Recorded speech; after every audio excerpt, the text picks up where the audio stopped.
together here today in Bengaluru as an opposition strength, to show the strength of the opposition here. There are parties such as the Sharad Pawar NCP, you have the Uddhav Thackeray faction, you have different parties from Kashmir, from Uttar Pradesh. So let's just speak to our correspondent over here from Bharatvarsh. Sir, आज इतने parties जो साथ में आए हैं sir, basically मुद्दा क्या है? देखिए, इन सब का मुद्दा है 2024 का चुनाव। और जो ये कह रहे हैं कि हम 2024 में एकजुट होकर के लोकतंत्र बचाने की, संविधान बचाने की लड़ाई लड़ रहे हैं और हम एकजुट हैं, हमारा एक साथ हैं हम।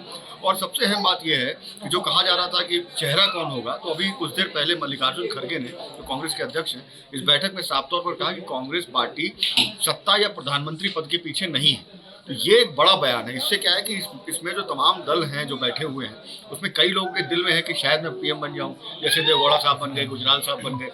तो वो एक जो दिल की तमन्ना है वो जागृत रखी है खड़गे के बयान ने, जिससे सब इकट्ठे रहे। और दूसरी जो आगे की बात अगर करें तो यूपीए जो नाम हुआ करता था 10 साल जिसमें शासन किया, वो नाम बदला जाएगा। नए लोग आ गए हैं, नया नाम के साथ बात सामने आएगा। 4 नाम हैं जो सोनिया गांधी को सजेस्ट किए गए, उसमें एक नाम इंडिया भी शब्द उसमें आता है, लेकिन सोनिया गांधी का मानना है कुछ ऐसा नाम हो जो हिंदी से भी जुड़ा हुआ हो, तो उसका फैसला हो जाएगा। कन्वीनर की बात आ रही है, पिछले पटना में कहा गया था कन्वीनर नीतीश कुमार के लिए, कुछ दलों ने कहा था अगर सभी की सहमति बन जाती है तो कांग्रेस को ऐतराज नहीं है नीतीश कुमार को कन्वीनर या संयोजक बनाने में। यूपीए चेयरपर्सन के लिए कल लालू प्रसाद यादव ने कहा कि कांग्रेस सबसे बड़ी पार्टी है तो कांग्रेस का होना चाहिए। तो उसमें खड़गे या सोनिया गांधी, तो ऑब्वियस है कि सोनिया गांधी के नाम पे सब लोग मान जाएंगे कि सोनिया गांधी पीएम की कैंडिडेट भी नहीं है। तो और जी, तो सर एक और चीज़ ये कि हमेशा से ये बीजेपी ने यही कहा है कि मोदी नहीं तो कौन। अब खड़गे जी ने कहा कि कांग्रेस की तरफ से कोई नहीं रहेगा, तो ये सवाल फिर से आ जाता है कि इनकी तरफ से फेस कौन रहेगा? इनका ये कहना है कि हम किसी 2004 को आप याद करिए, कोई चेहरा नहीं था, वाजपेयी बहुत बड़ा अटल बिहारी वाजपेयी चेहरा। तो अपोजिशन पर ये लगता है कि किसी चेहरे को आगे करने की बजाय हम मुद्दों को आगे करें, महंगाई, बेरोजगारी, इन मुद्दों को लेकर के आगे चले, जनता की बात करें, किसानों की, गरीबों की, आदिवासियों की, पिछड़ों की बात करें। ये इस एजेंडे पर चल रहे हैं और ये बड़ी आप कहें कि सियासी कौशल कह लीजिए आप, क्योंकि वाकई नरेंद्र मोदी बहुत बड़ा चेहरा है। तो मोदी बनाम जनता की लड़ाई के तौर पर ये पेश करना चाहते हैं, जिससे आपस में इनके सिर्फ टॉवल भी सामने ना आने पाए। और 2 बातें और हैं, एक तो यहाँ पर कई ज्वाइंट कमेटी या सब कमेटियाँ बनेंगी, क्योंकि बार बार 26 दलों के नेताओं को एक साथ बार बार बुलाना थोड़ा मुश्किल है। तो सब कमेटी या ज्वाइंट कमेटियाँ बनेंगी जो ये तय करेंगी कि कौन कौन से मुद्दे को लेकर के आगे बढ़ना है, बड़ी रैली किस पर होनी है, किस मुद्दे पर मोदी सरकार को घेरना है, और सावरकर जैसे किस मुद्दे पर चुप रहना है जिससे आपस में विवाद ना होने पाए। और इसके अलावा एक और ज्वाइंट कमेटी या सब कमेटी बनेगी राज्यवार।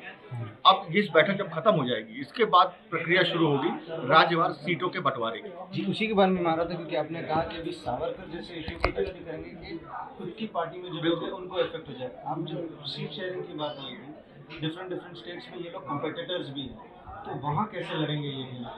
देखिए, मैं आपको बताऊं कि 3 इसमें अहम पॉइंट है। अगर आप देखें, पहला जो पॉइंट है वो है सबसे पहले बंगाल में। कल सीताराम येचुरी ने हमसे बातचीत की और उन्होंने कहा कि बंगाल में हम कांग्रेस और सेकुलर पार्टियां बीजेपी और टीएमसी से लड़ेंगे। तो अब आप बंगाल में कह रहे हैं लड़ेंगे, लेकिन वो कह रहे हैं कि आगे बाद में हम साथ आ जाएंगे। वो कहते हैं 2004 में 61 सीटें लेफ्ट जीता था, उसमें 57 सीटें कांग्रेस को हरा करके जीता था, और उसके बाद भी केंद्र में सरकार बनी, 10 साल चली, यूपीए को समर्थन दिया लेफ्ट ने। तो कह रहे हैं केंद्र की राजनीति अलग है, राज्य की रणनीति अलग है। जैसे केरल की बात करें, दूसरा राज्य, केरल में लेफ्ट और कांग्रेस आमने सामने, यूडीएफ एलडीएफ, उनका कहना है हम आपस में लड़ेंगे, वहाँ बीजेपी है नहीं, जो सीटें जीतेंगे वो एक तरीके से बुके हो जाएगा। और तीसरा जो अहम पेच है वो है पंजाब और दिल्ली, यानी आम आदमी पार्टी। अब कांग्रेस के आप संदीप दीक्षित, अजय माकन, अमरिंदर राजा बडिंग जो अध्यक्ष हैं वहाँ पर, उसके अलावा जो प्रताप सिंह बाजवा, ये सारे नेता नाराज थे। इन्होंने तो जाके कहा भी था खड़गे से कि ये नहीं होना चाहिए आपके साथ। लेकिन जब लार्जर अलायंस की बात आ रही है तो साथ तो आ गए, लेकिन सीट बंटवारा कैसे होगा, किस तरीके से होगा, ये कुछ पेच है और निश्चित तौर पर पेच है। इसीलिए खड़गे ने कहा कि हमारे बीच मतभेद हैं, लेकिन हमारी आइडियोलॉजी में बहुत फर्क नहीं है। तो उसको पाटने की कोशिश है इस बयान के जरिए, क्योंकि खड़गे का जो आज का भाषण है वो काफ़ी कुछ बता रहा है कि भविष्य में किस दिशा में ये गठबंधन जाने वाला है। और आज मोदी जी ने भी इनके बारे में कहा है कि ऑपोजिशन ग्रुप हो रहा है, ये सब फैमिली ओन्ड बिजनेस की तरह करेगा उनका, और ये बेसिकली ये बयान कैसे? देखिए, सियासी बयान है दोनों तरफ से आते हैं। जैसे कल पवन खेड़ा ने कहा कि मैं मोदी जी से कहना चाहता हूँ कि उनके जो 38 दल उन्होंने बुलाए हैं उसमें कोई भी पारिवारिक नहीं होना चाहिए। अब वह अजीत दादा पवार का उदाहरण देते हैं, वो वसुंधरा परिवार का उदाहरण देते हैं, सिंधिया परिवार का उदाहरण देते हैं, ये यहाँ के नेता वो यहाँ पर। लेकिन हाँ, एक पेज जरूर है कि अब तक वो कहते हैं कि गांधी परिवार, तो अब तो एक गठबंधन बन गया और कांग्रेस के अध्यक्ष खड़गे हो गए, तो अब दोनों तलाश रहे हैं मुद्दे। अब जैसे जैसे 2024 करीब आएगा इस तरीके के हमले होंगे। जैसे कल जयराम रमेश ने कहा कि पटना की बैठक के बाद से अचानक बीजेपी को, प्रधानमंत्री को एनडीए याद आ गया, अचानक गिनती बढ़ने लग गई। तो इनका कहना है कि हम जब मजबूत हो रहे हैं या हम सही दिशा में बढ़ रहे हैं तो प्रधानमंत्री बयानबाजी कर रहे हैं, उधर प्रधानमंत्री को लग रहा है कि इन सबको घेरने का बड़ा अच्छा मौका है, वो बयानबाजी कर रहे हैं। तो 24 के लिए विषाद बिछ रही है सब।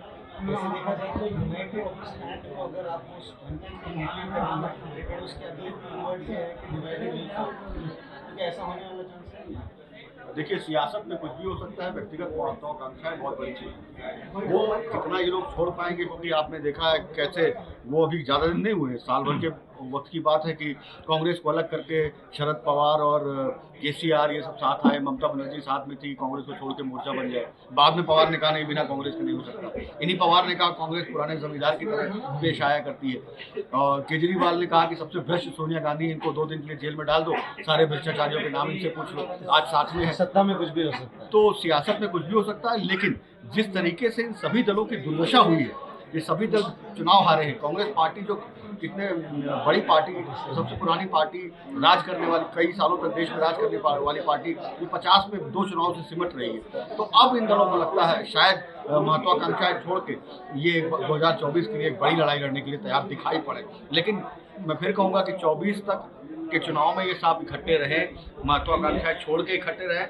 रहेंगे, मैं पक्का नहीं कर सकता। So well, what Vikrant is trying to say is, well, I'll try to sum that up. Is the United Front has come together, the opposition has come together on 3 particular agenda. One, to decide on what the name will be of this entire front. 4 names have been suggested, which Sonia will take a call over it, and they want to make sure that that name connects with India. Other than that, is to make sure also how they will fight together in different states, and what will be the 1-point agenda of this entire opposition together. Well, this is what they've come here for. So we will see how this opposition meeting goes on. This is the second meeting after the one that was held in Patna, and this meeting has happened after the fiasco that has happened in Maharashtra. So let's see whether this slogan of theirs, "United We Stand," stays, because the other 3 lines that I also told Vikrant, after "United We Stand" is "Divided We Fall." So whether that happens or not is something that is remained to be seen.